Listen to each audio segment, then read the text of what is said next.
Well, good morning, ladies and gentlemen, and good morning to Don Welsh, who is the top man at Destinations International. We're here at Destinations International Annual Conference in Chicago, which is a very common place for Don, as he used to run the organization Choose Chicago here.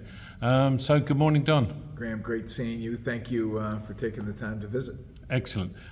Don, you must be very proud of what you and your colleagues have achieved with this conference. It's now well over 2,000 delegates. Heading towards 2,500, I would think. Tell me why you think it's so successful. What's the secret of the success? I think there's a couple things. Number one, I do think the ease of getting to Chicago, whether you're driving, flying, or whether you're coming in, whether you're coming in from Europe or Asia, wherever, it makes it relatively easy to get here. So number one, really pleased that 28 countries outside of the U.S. and Canada and Latin America have joined us, which is a record for us. And I do think right now there's a lot of things that are taking place, and we've sort of found out really since the pandemic that when there are issues that are global in nature or regional in nature, our community of destination organizations, when they come together, I think number one, there's a great sense of support and comfort, and then also to be able to address these issues together. Sometimes you find out you're not alone and you can work towards solutions. So I think the situation we're in around the world is really driving a lot of the great content and speakers and discussions. We'll get on to current affairs in a second, but do you think it's also one of the achievements of this organisation, particularly as it started to go global, is to recognise tourism management, destination management, whatever you want to call it, destination stewardship, as a true profession and a very, very important one in the world, and not just from an economic point of view, but from all sorts of other aspects, social aspects, economic, job creation, and for citizens as well. It started to crystallise it into one area, if you like, and as a recognition of this as a proper profession. That's probably one of the biggest opportunities and biggest areas of progress we've made. And I think that for a long time, I think our industry was somewhat taken for granted. We were behind the scenes. We weren't forward facing. I think in a lot of cities, mayors, governors, presidents, prime ministers, they assume tourism is going to happen. And I really think the resetting took place after the pandemic.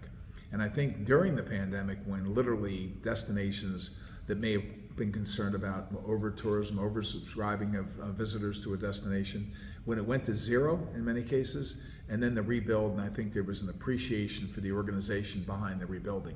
Now, in many cases, in many places around the world, the numbers have surpassed where we were prior to the pandemic.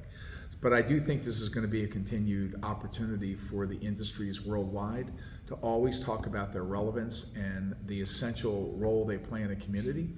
But it's got to be aligned to the community's values and the community's desires as you build it. And I think as I now look at almost 800 destination members in 38 countries, I think everybody's beginning to understand that mission.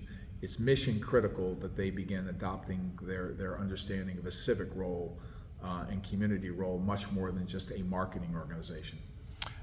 Getting on to current affairs, and you've touched on them just there. Tourism in general is facing headwinds, there's no doubt about that, and particularly in the last 6 to 9 months, not just here in the USA, but globally.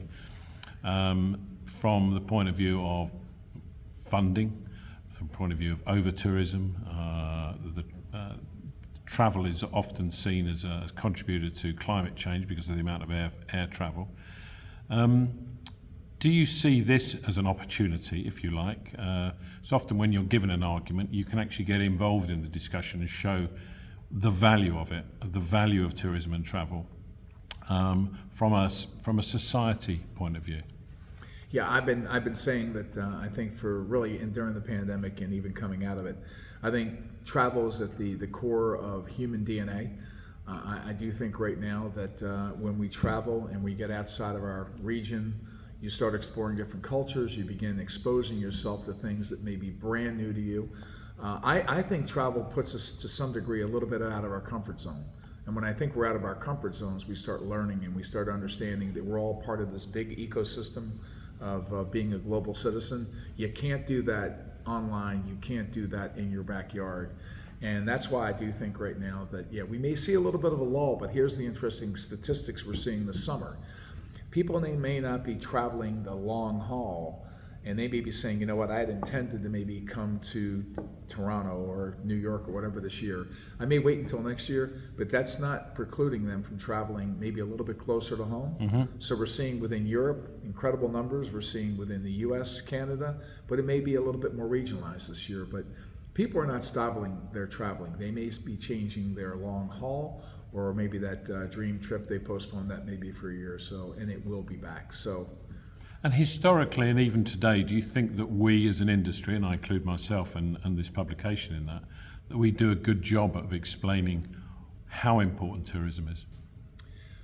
No, I don't think we do. I think right now, I think we've got to tell the story what we just talked about, and that is when you want to have a societal impact and change, you've got to do it by going to places. We heard a keynote speaker yesterday talking about his mission in life sort of resulted, and he wound up, going from a professional MMA fighter to working in Africa with the pygmies and finding a purpose of seeing their needs for water. Now that's an extreme, but I will tell you right now, you can't do that by not venturing to a place to learn different cultures.